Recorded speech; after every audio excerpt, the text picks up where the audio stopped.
Welcome back, everybody, into Bill's Chat. I am Josh McCarty. I am flying solo on this episode of Bill's Seahawks postgame. Luca had something come up at the last minute, but you know what? This is one of those episodes where I think there's a lot to get into. The Bills win 31-10 to improve to 6-2 on the year.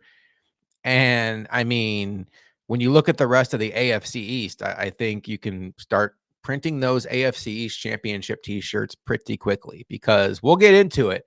But when you look around the league today, a lot of favorable results for our Buffalo Bills. But we're going to start with the one that involved our Buffalo Bills getting a 31-10 victory in Seattle. And this game was all week long. I thought this game just had a weird vibe to it. You know, the Seahawks are a team that this year they went to Atlanta, who's a good team, and just absolutely pounded them. But then at home, they've lost to the New York Giants on a day where they were playing without Malik Neighbors. So the Seahawks kind of had a Jekyll and Hyde thing going on. I wanted to pick the Bills all week. I ended up settling on thinking the Bills would win. I was very nervous about this matchup because of how good I believe this Seattle Seahawks defensive line is. And my biggest takeaway from this game in the Bills dominating victory, we can talk about Josh Allen, how he goes out there and very calmly in a rainstorm throws for 283 yards and 2 touchdowns. We can talk about James Cook, ho-hum, 6.5 yards per carry, 111 yards rushing, 2 rushing touchdowns. We can talk about Khalil Shakir, 9 receptions, 107 yards. We can talk about Keon Coleman and Dalton Kincaid finding the end zone. We can talk about the defense who held the Seahawks to 10 points without Terrell Bernard and Dwayne Carter. But what I want to talk about with this Bills team is the big picture. This, to me, was a view of the ceiling. This, to me, showed me why this team can win in January meaningfully. And no, the Seahawks I think, are an average football team, particularly without DK Metcalf. Okay, so it's not about the fact that they dominated the Seahawks. It's how they dominated the Seahawks. At the line of scrimmage, in their building, in what is supposedly one of the loudest stadiums in the entire NFL, the Bills, James Cook averaged 6.5 yards per carry. That says something about the offensive line. Kenneth Walker averaged 1.3 yards per carry. Seattle Seahawks running backs on 12 carries averaged 1.3 yards per carry.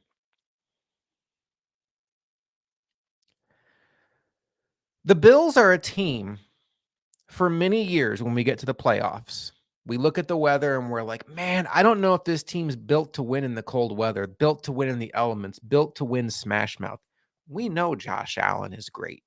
Okay. That's a given. When he makes the highlight reel plays today, those are fun, but we know that the Bills have that club in their bag. What we saw today was further proof that this is the best offensive line Josh Allen has ever played with, the best running game Josh Allen has ever played with. And I'm starting to think, despite all of the massive losses that the Bills had on defense, this is going to be, when it's all said and done, one of the best defenses Josh Allen has ever played with. And when you put it all together and you still remember you have the Josh Allen Superman cape in the bag that he can pull out anytime the team needs it, that's when you can start dreaming big. That's when you can start thinking about the ultimate prize. Because when you get to January, everybody has a good quarterback. Everybody has a dude or two on their team that makes super, super unique plays that only a couple guys at their position are capable of making. But the overall team is what usually pushes all the way through. Patrick Mahomes and Andy Reid get all the shine, and they are fantastic. But a lot of us have been noticing for a while, the Chiefs' defense is creeping up on all-time great level defense under Steve Spagnuolo. The Chiefs' offensive line, particularly on the interior, the best interior offensive line in the sport. What the Bills have going right now with their offensive line, what they're able to do on defense, despite not even being fully formed because every week they seem to be down one or two key players, is the kind of thing that makes you think this team can be more than just one win and done in the playoffs. And that gets me excited. Let's talk about the game. I looked at this game today and I felt like it's one of those things where I'm almost jealous of people that get to talk about this from a Seattle Seahawks perspective. What an annoying game this must be as a Seahawks fan, content creator, talk show host, podcast host, whatever you want to call it. I liken this game for the Seahawks to the 20, let me get my dates right here. The 2015 Rex Ryan's first year, week 3 game, Bills versus Patriots in Buffalo. You had one team, the Patriots, that had just done nothing but win. Now, look, when I give this analogy, we all have to understand the Patriots had been collecting Super Bowls. The Bills, nothing but win is not the high of the high, but they've been a team that since 2020 has been to an AFC championship game. They've made the playoffs every single year since 2019, and they're one of 2 teams in the entire sport to win at least one playoff game every year since 2020. They've gone toe-to-toe with Patrick Mahomes in the playoffs. This is not a team that's going to be intimidated by a little rain in a loud stadium in Seattle in October. And I think the Seahawks were trying to measure up against the Bills and ended up looking a lot like that Bills team did back in 2015. If you remember that game, the sound barrier game, how loud the Bills home crowd was going to be. And boy, the Bills started off great. The Seahawks did not today.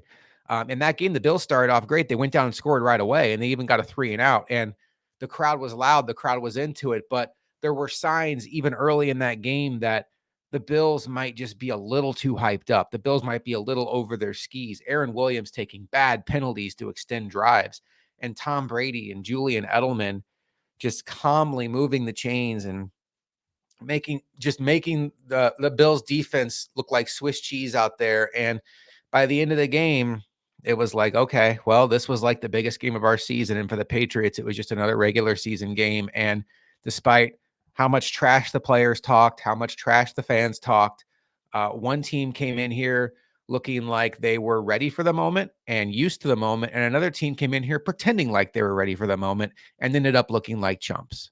On that day, the Bills were chumps. On this day, the Seahawks very much looked like chumps. Several examples of that. Very first drive of the game. First chump move for the Seahawks. Tariq Woolen, one of my ultimate draft crushes.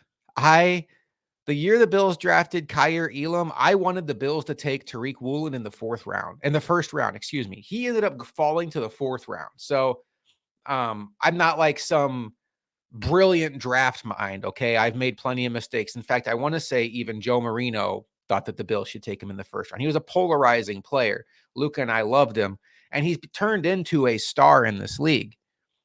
First drive of the game, the Bills are down in the red zone. After holding the Seahawks to a 3 and out, the Bills are slicing and dicing through the Seahawks defense. Josh Allen on first down in the red zone throws a fade ball to Keon Coleman. Tariq Woolen knocks it away and gets up and starts taunting Keon Coleman. Okay, noted. 2 plays later, guess who's matched up on Keon Coleman again? Tariq Woolen. This time they throw the fade ball again, and this time Keon Coleman comes down with it in the end zone. 7-0, one of the best catches you'll see on a fade route. And Keon Coleman, a rookie, looks at the Pro Bowl cornerback in Tariq Woolen, pats him on the head as if to say, "Attaboy, you tried your best." It was hilarious. I thought the ref might throw a flag, but what were you going to charge Keon Coleman with? I'm sure the words that came out of his mouth were encouraging. It was the ultimate patronizing move by Keon Coleman. Are you going to flag him for patronizing? I loved it. And right off the bat, Tyreek Woolen looks like a chump. So the game continues a little bit longer. The Bills are holding a 7-0 lead. The Seahawks are driving on the Bills. And we get to a third down in the, I want to say, okay, I want to make sure I have my sequences correct here. Yes, third down, or second down in Bills territory, deep in Bills territory. Shotgun snap goes over Geno Smith's head. Ball goes 20 yards backwards. Okay, not being ready for the moment. I mean, that's just choking. When you fire a shotgun snap 5 feet over your quarterback's head, that's an execution mistake. That's an air mistake. That's not being ready for the moment. And the Seahawks go from being on the doorstep of getting a touchdown and tying the game up to being very lucky that Kenneth Walker picked the ball up, managed to still gain like 5 or 6 yards, and then get them back into field goal range so they can make it 7-3. So we now have 3 drives into the game, or 4 drives, because the Bills had gone out 3 and out then. So now we're back to the Seahawks next drive. You have the Tariq Woolen incident, and now you have the Seahawks shooting themselves in the foot. So the next time the Bills have the ball, the Bills make a mistake. Josh Allen throws his first interception of the year. This is a play where Amari Cooper is just breaking on a standard in route, and he slips. It's a slippery field. We saw a lot of slipping today. And the slippage allows for the cornerback, Job, I want to pronounce his name correct, Josh Job, to get the leverage on Josh Allen, depending on your thoughts of it. I thought Josh Allen should have seen that, but it's so much easier to see on your TV. He threw it. Maybe he didn't see it before he threw it. Job intercepts it and gets a very good return. Credit to the Bills getting him down to the ground. But the Bills, to their credit, the defensive credit, get it to fourth down on the 1 yard line, and Geno Smith trips over his offensive lineman's foot to basically self-sabotage the drive and gets sacked. And the Bills' interception, first interception of the year, awards the Seahawks all of 0 points. So the half goes on. We're seeing both teams have a lot of trouble holding onto the ball. There's a play where Josh Allen's scrambling for a first down. The ball slips out of his hands and it bounces off his foot, falls forward. And I believe it's Ray Davis who covers the ball for a first down. I mean, very lucky for sure. But in that spot, you're already thinking, okay, what you can't do in this game is you can't give your opponent opportunities. This is a game where turnovers are absolutely going to decide it. This is a game where dumb penalties are absolutely going to decide it. And the Bills on that drive down and get a touchdown right before half to give themselves a nice, comfy 14-3 lead at halftime. But there was a play in that drive where the chump Seahawks showed back up. It's third down at, I think, like the 26-yard line. It was, with the way the weather was, it was one of those situations. I don't know the exact yardage marker, but I know my thought before the play was, if they don't gain yardage here, I don't feel good about a Tyler Bass field goal in these conditions. And as soon as the ball is snapped, you see that Ty Johnson and Khalil Shakir are both in motion. 2 flags come out, and you're thinking, well, this play is not going to go anywhere. So Josh Allen scrambles around, throws it out of bounds, and all of a sudden there's another flag thrown. And it was the Seattle Seahawks defensive end, Derek Hall, called with roughing the passer, throwing Josh Allen to the ground, negating the penalty on the Bills, extending the drive, giving the Bills a first down that ultimately led to a scramble where Josh Allen finds Dalton Kincaid, for a touchdown to give the Bills a 14-3 lead. And then you even see Jaron Reed on the Seahawks screaming at Derek Hall after that play. Because 14-3 in a normal NFL environment doesn't have to be a death knell, particularly with 2 offenses like the Bills and the Seahawks. But the way the Bills defense had been looking to this point, the way the weather conditions were, 14-3 felt like a significant lead in that game. And the Seahawks just handed them the opportunity to score 7 when they had just stopped them to a point where they were going to have to kick a very difficult field goal with a shaky field goal kicker already in Tyler Bass in terrible conditions. It could have legitimately been 7-3 Bills if Tyler Bass misses that kick, with the Seahawks having a shot with about a minute left to drive down and get points before halftime. But instead, the Bills drive down and get points. Dumb stuff. It's pretending to be good, pretending to be ready for the moment against a team that was just built for the moment. And that's what we saw all day today. I'm blown away by what the Bills defense did with Kenneth Walker. Kenneth Walker, for my money, is one of the best running backs in the entire sport. He was my running back 1 the year that Breece Hall came out.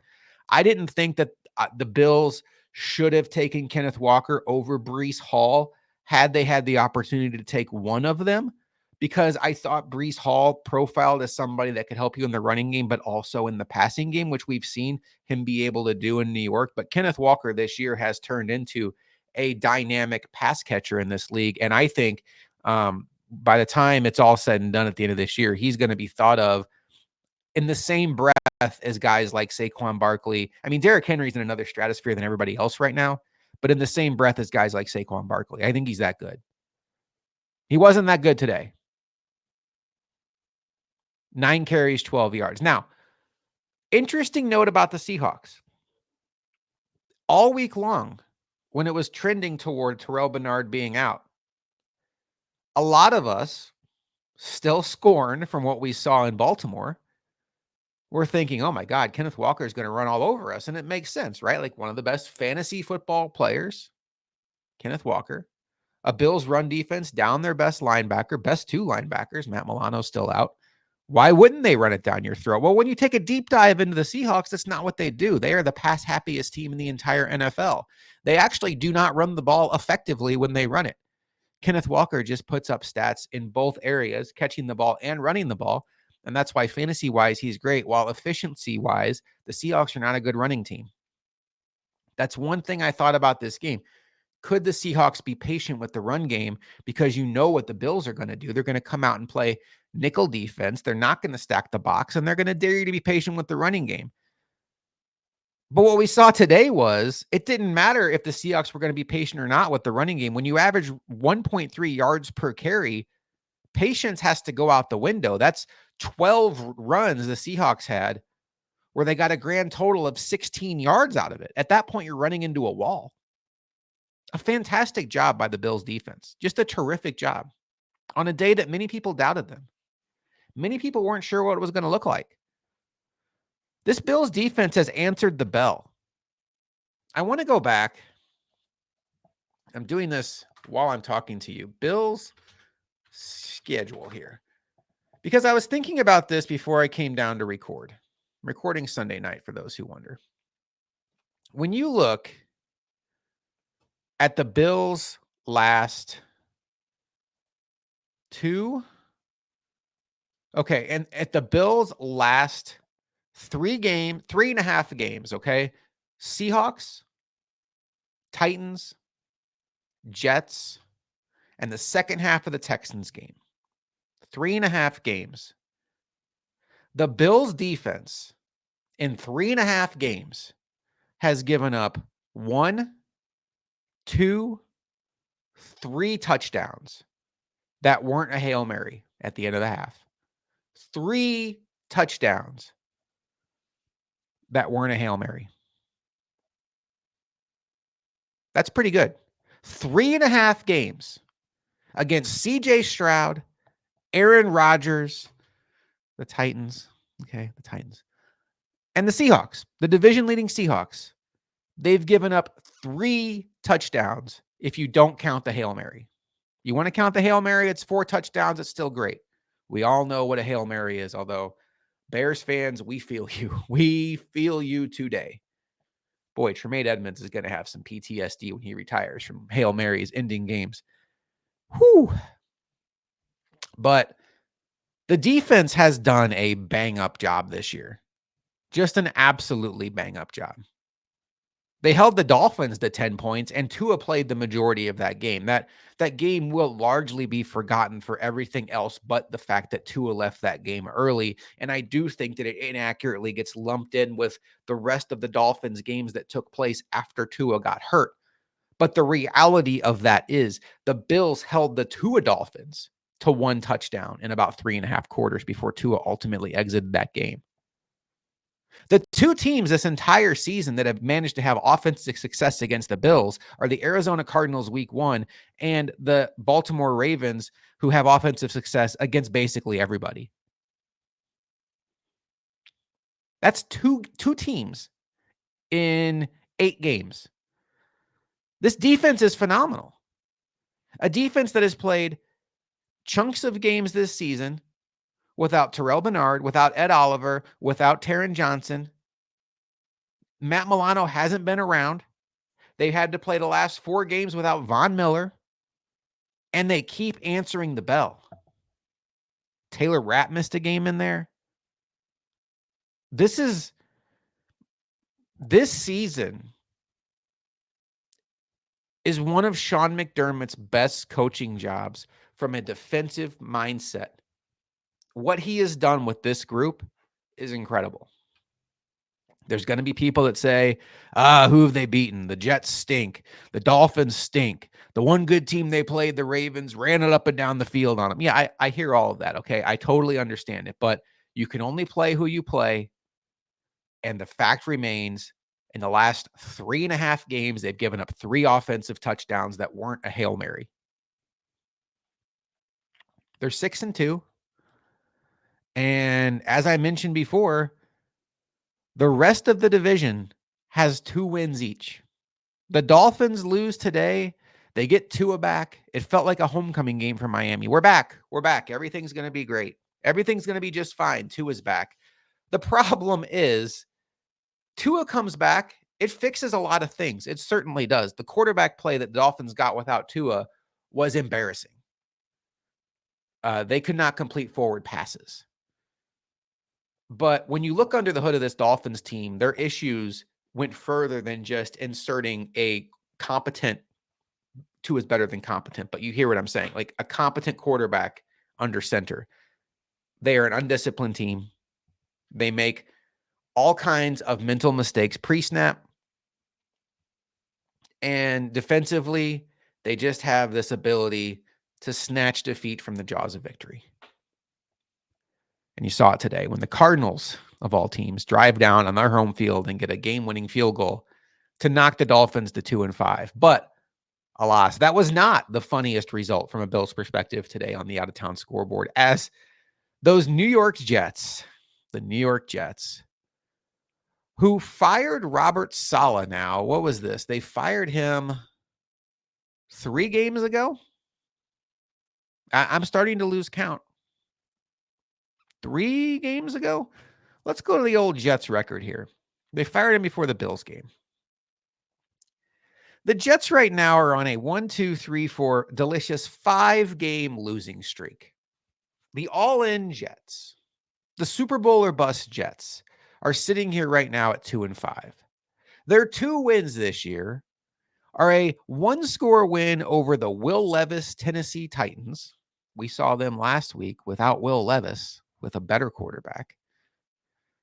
And a New England Patriots team that was missing 4/5 of their offensive line. Okay. You only play who you play. Other than that, they've lost to the Niners, the Broncos, the Vikings, the Bills, the Steelers, and then today they get a rematch with those same Patriots teams that did have their offensive line intact. They did have Drake May for a little bit. He gets knocked out of the game with a concussion. In comes Jacoby Brissett, and the Jets still find a way to lose the game. Time management issues. Greg Zuerlein, for as much as we hate Tyler Bass, Jets fans actually have it worse with their kicker. Greg Zuerlein has just every single week seems to miss a big kick for this team. And they let Jacoby Brissett and the Patriots drive down at the end of the game for a game-winning touchdown. It was very reminiscent of last year's Bills-Patriots game in Foxborough, where Mac Jones drives down and throws a game-winning touchdown to Mike Gesicki. And we all have that moment where we're questioning, what are we doing with our lives right now watching this? What is this? What is going on? Well, what's going on for the Bills is this was supposed to be a year from the outside perspective where the Bills were going to take a step back. And these AFC East teams that have been waiting for the Bills to take a step back, we're finally going to get their opportunity to win this division. The Bills have been winning this division since 2020. The division is here for the taking. It's going to be the Jets year. It's going to be the Dolphins year. The Patriots finally have a quarterback. Like, look out, Bills. You're going to get yours this year. The Bills are 6-2. The Patriots, not the Patriots. Nobody expected anything from the Patriots. The Dolphins and the Jets each have 2 wins. I was listening to a little Jets post game today. I enjoy their misery. And Connor Rogers, who I respect his football opinion almost as much as anybody that covers the entire sport, not just for Jets takes, but for draft takes, but for NFL takes. I think he's one of the best analysts that exist in NFL coverage. That's how much I think of him. Level-headed. Connor Rogers on October 27th starts off the show by pronouncing the Jets dead. If he says that, I listen. Bart Scott pronounced the Jets dead. He's a former player, okay?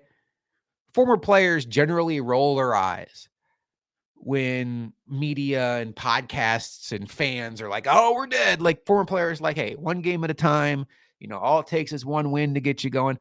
You have a Bart Scott, a former player, Connor Rogers, one of the best in the industry, both like, yep, they're dead. So I think when you look at it realistically, they had to start going on a run, and they just threw away arguably the easiest game they had left on their schedule. Hard to live with, but that's their problems, not ours. Keon Coleman. Keon Coleman is developing into an amazing weapon for Josh Allen. I still don't know if I believe in my mind that Keon Coleman is ever going to be a number 1 receiver for Josh Allen. Maybe he will be. I don't know that I don't believe he will, but I can't say with full confidence that he will be. In a lot of ways, I kind of view Keon Coleman like I viewed T. Higgins in Joe Burrow's first year. He's obviously a dude. He's obviously a playmaker, and he's obviously going to matter a lot for the Bills while he's here for a while. Hopefully for like 12 years. But I still think there's room for more. And maybe next offseason, if the Bills don't retain Amari Cooper, they find their Jamar Chase to pair with their T. Higgins. And then that leaves Khalil Shakir as your Tyler Boyd. And boy, oh boy, are you cooking with gas. But Keon Coleman had several times today where it just feels like he doesn't look like a rookie. And that's incredible because he's 21 years old. And he used to play college basketball. I'm not saying he's a raw football player, but it's just like the talent this kid has, the mindset this kid has, and the maturity he's showing at such a young age it's so impressive. Anybody who still wants to pile on the Bills for, can you believe the Bills took Keon Coleman when they could have taken Xavier Worthy? You're just not watching the games. Xavier Worthy, I'm going to sit here right now and predict that 5 years from now, Xavier Worthy and Keon Coleman is going to be at the newest version of the Lamar Jackson, Josh Allen debate. Now, I don't expect both of these players to be 2 of the 3 best in the sport. Maybe they will be. But I think it's going to be a situation where the teams are largely happy with the player they have. They're both very effective at the roles that they do. And there will be a segment of fans that no matter what happens, no matter how good their guy is, they get more enjoyment out of thinking that the other team should regret that they didn't take their guy. You see it all the time with Ravens and Bills fans. It's super tiring. Oh, the Bills, Josh Allen throws an interception. Oh, well, I was told by Bills fans that Josh Allen is the real MVP. Or Bills fans go out there and after Lamar Jackson just tears up the who'd they play last week? The Buccaneers. And they start throwing out the Taron Johnson interception gifs like, oh, Josh Allen would never. It's just like you can enjoy both. Like the Bills and Ravens are super lucky to have both of these guys. But, you know, it turns into a pissing contest. It's the worst thing about Twitter. I'm going to turn off my camera 1 second for the benefit of YouTube.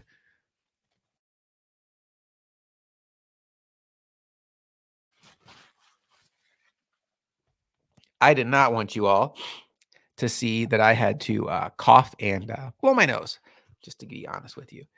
Having a little bit of allergy issues. So Keon Coleman had to play with Tariq Woolen. Fantastic. He had a play where there's a running play going around Twitter where he blocks Job into the ground and then points at him, which is fantastic. He had a play where he blocked a cornerback into the bench. And that wasn't even my favorite Keon Coleman play, either of the three plays I mentioned, the touchdown, the pancake block, or the blocking the player into the bench. My favorite Keon Coleman play today was a play where he was lined up in the slot. The Seahawks bring 0 blitz, and Josh Allen throws an absolute trust ball up the seam to Keon Coleman. There are 4 Seahawks in the area. He is not quadruple covered. Okay, that's not what I'm saying. What I'm saying, though, is if that ball bounces off of Keon Coleman's hands and goes any direction other than winding up in his hands, I would say the odds are about 85% that it's going to land in the lap of a Seahawk. And that is a trust ball, folks. That is Josh Allen throwing a trust ball to Keon Coleman, and he came down with it. It's not just the plays that Keon Coleman is starting to make on a weekly basis. It's the fact that Josh Allen trusts him to make those plays.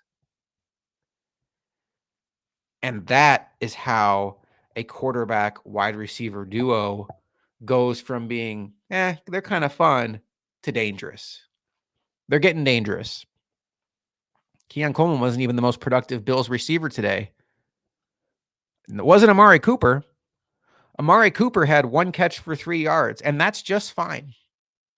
Because Amari Cooper's presence is felt when he's out there, and he is still, literally today, getting his feet wet in the Bills' offense. The Bills' most productive wide receiver today was Khalil Shakir, 9 catches for 107 yards, and the way he was used today was chef's kiss perfect. Mwah.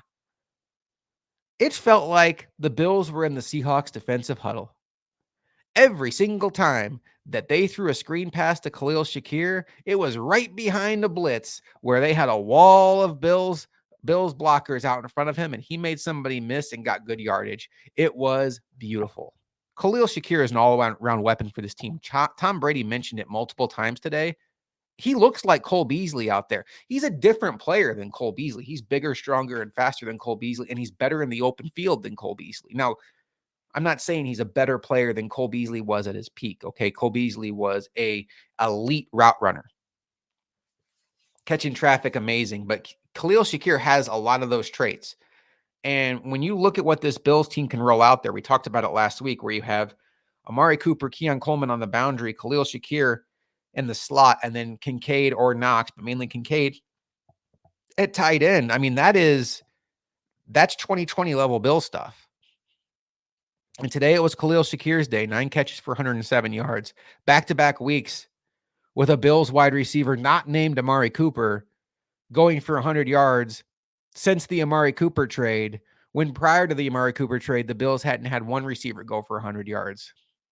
You think Amari Cooper matters? I'd say he probably matters a little bit. It's only going to get better, folks. Amari Cooper's pretty good.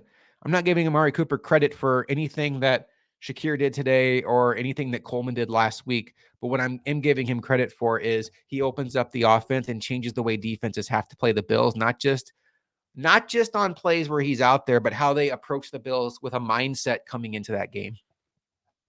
It was getting ugly before Cooper got here. Teams were just clogging the middle, playing single high, daring your boundary receivers to beat them. Getting Mac Hollins off the field and allowing Amari Cooper to play more and more snaps is only going to make this team that much better. Game started off with a big pass to Dawson Knox over the middle of the field. That was a beautiful play out of heavy personnel. I thought Josh Allen was dealing today. Thought he made a lot of good decisions. He looked like the way more mature quarterback between the two out there, between him and Geno Smith. Defensively, we had a big man interception. Austin Johnson catches an interception on a ball that was tipped by A.J. Epinesa. Gregory Rousseau continues to have just an absolutely fantastic season everywhere but the stat sheet. And it's actually kind of comical. He has registered exactly 1/2 of a sack since his 3-sack performance week 1. But I think his week 1 game is maybe like his 3rd or 4th best game of the year. He was dominant again today. A matchup he should have dominated. But these last 2 weeks, you felt Greg Rousseau on almost every play he was on the field. I know when you look at the sacks, I'm guilty of it too. You want there to be more. But he's impacting plays. His pass rush win rate, the quickness with which he applies pressure, he is as good as advertised. This is a hit, okay? I don't know that Greg Rousseau is a superstar in this league. I think you could have the debate, but I think he's somebody the Bills are going to want to extend. And I think he's somebody that, along with Terrell Bernard and then Christian Benford, are going to be the foundation of your defense moving forward. And Ed Oliver, for however much longer you have Taron Johnson and Matt Milano. Like, the Bills have done a really good job of rebuilding the youth on this defense. Dorian Williams is a part of that too. What else do I want to talk about from this game? I feel like, you know what I want to talk about? I want to talk about Aaron Cromer. Aaron Cromer is the unsung hero on this team. The Bills went into Seattle today. A loud environment, slick ball, slick field. For my money, the best defensive line they've seen all year. They got sacked a total of 1 time. They ran the ball with their running backs. Let me go ahead and get the stats up here. James Cook averaged 6.5 yards per carry. And the Bills won the time of possession battle by 17 minutes. This was an Aaron Cromer game. And not lost in that, we have got to talk about Connor McGovern. On a day where the ball is slick and we see the Seahawks center snap the ball over Geno Smith's head in a play that absolutely turned the game early, we have to remind ourselves that as worried as we were about losing Mitch Morse, as worried as we were about Connor McGovern converting to center, and as worried as we were in training camp when beat reporter after beat reporter told us that this quarterback center snap exchange was anything but crisp, they have buttoned it up in the regular season, and they go into a loud, hostile road environment today with a slick ball, and Connor McGovern didn't get his name called 1 time. Not 1 bad snap. Josh Allen got sacked 1 time. The communication on the line looks good. Many are saying this is the best offensive line Josh Allen has had in the NFL. Connor McGovern's transition to center has been a smashing success. And I give a lot of credit to Aaron Cromer. This was an Aaron Cromer game through and through, from the running success to keeping Josh Allen clean to how buttoned up this offensive line was in a very loud environment. Was it pretty at all times? No, there were still a lot of pre-snap penalties. Seattle's a little bit known for that with how loud it gets there, but the Bills, unfortunately, are still known for that a little bit too much this year. That has to get cleaned up.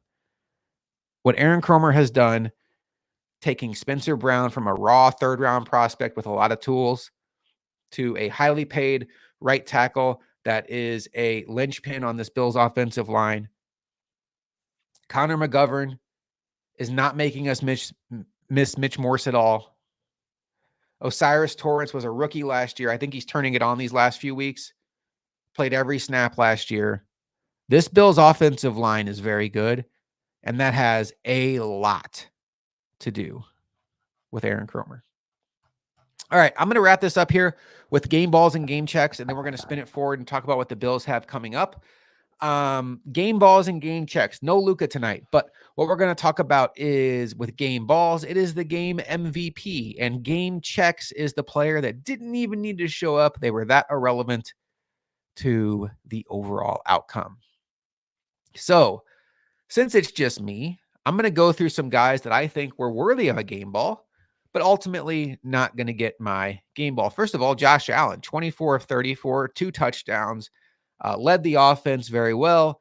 I thought he made a lot of good decisions. He had the one interception, but, sharp as sharp could be.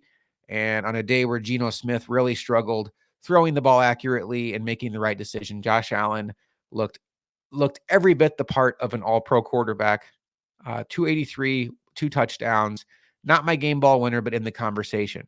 Another guy who's not going to get my game ball, but absolutely could have, is James Cook. 111 yards on 17 carries, 2 rushing touchdowns, 6.5 yards per carry, another 22 yards through the air. Just an all-around weapon for this team. You're seeing James Cook become more decisive with the ball, but you're also seeing him be more patient with these runs. Early in his career, James Cook was almost too fast for his own good. There was a play today, and I'm trying to remember which blocker it was. It might have been David Edwards, where James Cook is in the muck, and he stops and waits for his offensive line to get in front of him, which allows him to get about 5 or 6 more yards on the run. We've seen that time and time again this year. This James Cook-Ray Davis combination is super, super fun, although I would still like to see more carries for Ray Davis, who got 6 for 29 today for an average of 4.8. Khalil Shakir could have gotten my game ball, of course, 9 for 107, just an all-around steady Eddie on this team. He was Josh Allen's number 1 receiver before Amari Cooper got here, and he is very much going to be involved in a big, big way going forward. I don't think it's a coincidence that Khalil Shakir and Keon Coleman's numbers have gone up since they got Amari Cooper. I don't think it's a coincidence that Dalton Kincaid has had 2 of his better games since Amari Cooper has gotten here. I think that the Bills having Amari Cooper is going to make them throw it more. And today they threw it 34 times versus 23 running back runs. So they came in 50-50 run pass, and you're seeing them lean more into throwing. I thought Rasul Douglas was fantastic today. He had a great pass breakup. I thought his run contain was beautiful. There's a couple times in the open field where it was him and Ken Walker one-on-one, and he got Ken Walker to the ground. Rasul Douglas has just been an absolute home run trade for the Bills last year at the trade deadline from the Packers. And he is just a very solid football player. I can't remember Rasul Douglas making a mistake. That's how good he is. And today, he was fantastic. Balin Spector played in place of Terrell Bernard and never heard his name called in a bad way. Love that. I mean, there were some plays where he was in a situation where he was supposed to cover Tyler Lockett or Jackson Smith and Jigba, and Terrell Bernard's not doing that. So we're not going to hold him to a standard that's not realistic. But I thought Balin Spector played a really good game today. Taylor Rapp had another strong performance. I thought that DeMar Hamlin had a really strong performance, particularly in run support, which has been a good theme for him. I thought Ed Oliver popped again today several times, especially in run defense. And, Austin Johnson gets the interception. But those are not my game balls. My game ball is going to go to somebody that I don't think has ever gotten a game ball on this show. I'm going to give mine to Connor McGovern. And it's kind of like a game ball for the entire offensive line. But on a day where we saw the Seahawks center snap the ball over Geno Smith's head, on a day where the ball was very slick, we saw Josh Allen drop the ball. We saw Seahawks drop the ball. The Bills quarterback snap center exchange was flawless. In a day where they're playing a very good defensive line and they're playing again in the crowd noise of Seattle, you think communication could be an issue. Josh Allen got sacked one time. I think a lot of that has to do with Connor McGovern, his strong communication skills. This has been a seamless transition to center, and I just came away from this game thinking about a lot of things, but Connor McGovern was one of the first things I thought about, and I can't get him out of my mind. I'm super impressed at how well he has transitioned to center. With the good, we got to have some bad. And it's tough on a day, man, where the Bills win 31-10 to have a game check award winner. And it's bad. I kind of jokingly wanted to do Amari Cooper because he had one catch for 3 yards, but it feels unfair because the negative connotation that comes along with the game check, and I don't want to say anything negative about Amari Cooper. I thought he was just fine. I did not think this was the best day for Brandon Codrington. And Brandon Codrington has been a good player for the Bills. But you know what? I'll just do that. I'll give it to Brandon Codrington. And I still feel very comfortable with him. There was a decision he made to catch a punt basically with his foot on the 1 yard line. And McDermott hates that. But even so, he still averaged 11.7 yards per punt return. And you just generally the threshold is you'd like to get at least 10 yards on those, kind of like get the drive started with a first down. And he did that. Ray Davis ended up returning 2 kickoffs. I don't know what that was all about. It could have just been about where the ball was kicked. But all in all, not the best performance by Brandon Codrington. The Bills didn't really need him anyway today, so I'll give him the game check. But it's one of the looser game checks we've given. I certainly am not going to remember this game as anything that Brandon Codrington did wrong. Sam Martin had a strong day, by the way. Sam Martin averaged 49 yards per punt. That was good to see. And Tyler Bass made all of his kicks. 1 field goal and 4 extra points. So that's better than missing. What's next for the Bills? The 6-2 Bills have a home game next week against the Miami Dolphins. I believe that game is at 1:00. Let's find out together as I type this in. The Bills will play next week against the Dolphins at 1:00. And, this is kind of a bury the Dolphins game. And you could make the argument the Bills would have now buried the Dolphins 3 seasons in a row if they do this. Last year, they beat the Dolphins week 18 in Miami to win the AFC East in a game that many considered to be the end of the Dolphins season. It meant that they had to go play in the frigid temperatures of Arrowhead instead of going home for a week 1 playoff game and welcoming in the Mason Rudolph Steelers. But the Bills doing that gave kind of put an end to the Dolphins season. And then the year before, they also ended the Dolphins season in the playoffs when they beat Skylar Thompson. So, obviously it's only November 3rd, but if the Dolphins go from 2-5 to 2-6 with 2 losses to the Bills mixed in there, it's going to be looking late early. It already looks pretty late early, if we're being honest. The Dolphins are 2-5. The Jets are 2-6. When you look around this AFC, these wild card situations, I just don't know. The Colts somehow are 4-4 with Anthony Richardson playing, honestly, some of the worst quarterback I've ever seen. And I hate to say that because I liked him as a prospect. I liked the idea of him as a prospect, particularly in that draft after C.J. Stroud went. He was my favorite idea as a quarterback because of how much untapped potential he had. But I think what we're seeing now, we've seen Anthony Richardson, we've seen Trey Lance, these quarterbacks that just don't get a lot of starts in college, it's so tough to expect them to come in and do well in the league. I'm not ready to give up on Anthony Richardson, but I am ready, if I'm a Colts fan, to put him on the bench for a while. You have Joe Flacco there. You have a 4-4 football team and an AFC that's absolutely wide open as far as the wild card race goes. And today was a perfect example of a game they lost by 3 points to the Texans that if they just got remotely competent quarterback play, they're coming out of Houston with a win. They're coming out of Houston. If they win this game today, they're coming out of Houston tied for first place in the AFC South. Instead, they're 2.5 games back because now they've been swept by the Texans. It's a big swing game. But selfishly, for our Bills, I am perfectly fine if the Colts do not bench Anthony Richardson, at least for 2 more weeks, because the Bills are in Indianapolis in 2 weeks. As far as the Jets, we will see them pretty quickly. They turn around and play on Thursday. Oh, and I want to mention this too, against the Houston Texans in a very interesting game for both teams. And speaking of the Texans, folks, Stephon Diggs had a very nasty looking injury today. I have not seen an update on it yet. Our friend Thigh Doctor, who works for Buffalo Fanatics, who I think is as good as there is in our space, right up there with Banged Up Bills at identifying the injuries, said when he saw the replay of it, he wanted to see a better angle, but his first thought was either meniscus or ACL.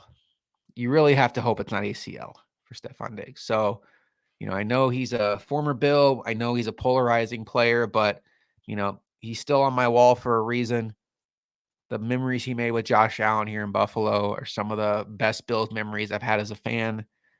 You don't ever want to see anybody hurt, but particularly somebody that, you rooted really hard for at one point in your time. So, knock on wood, hopefully Stephon Diggs is just fine. It wasn't as bad as it looked. And hopefully somehow he's in uniform on Thursday when the Jets take on the Texans in what becomes a massive, massive, massive game for the Jets just to try to not take on water. I don't know. It feels like that they sunk their battleship today. But you never know. NFL is weird. Things have a way of turning on a dime. But the Bills are in fantastic shape. When you look at the fact that they've played a large chunk of the season without Terrell Bernard, a good portion of the season without Von Miller, a good portion of it without Taron Johnson, a good portion of it without Ed Oliver, some games without Taylor Rapp. Matt Milano hasn't been here. Khalil Shakir missed a couple games. Bills are 6-2, and you can already start printing off the division championship jerseys if you want to. But don't do that just yet. Bills have bigger goals than winning the division, and you don't want to jinx anything. Luca and I will be back next week to break down the Bills and Dolphins. Thank you very much for listening. Thank you very much for watching. I would love it if you took time to like and subscribe wherever you are taking in this podcast. If you're on YouTube, thank you. I appreciate you. If you're on Apple, Spotify, wherever, we appreciate you taking us in. We are hoping to build our channel into your one-stop shop for all Buffalo Bills content. Luca has Sabres Chat. It's a every other week Sabres podcast, keeping up with the local hockey team. We do some NBA stuff from time to time. And then I will do a halftime show next week for Bills Dolphins live. It'll be on Twitter and on YouTube. And then Luca and I will be back next week. Until then, I am Josh McCarty, and I will talk to you all next week on Bills Chat.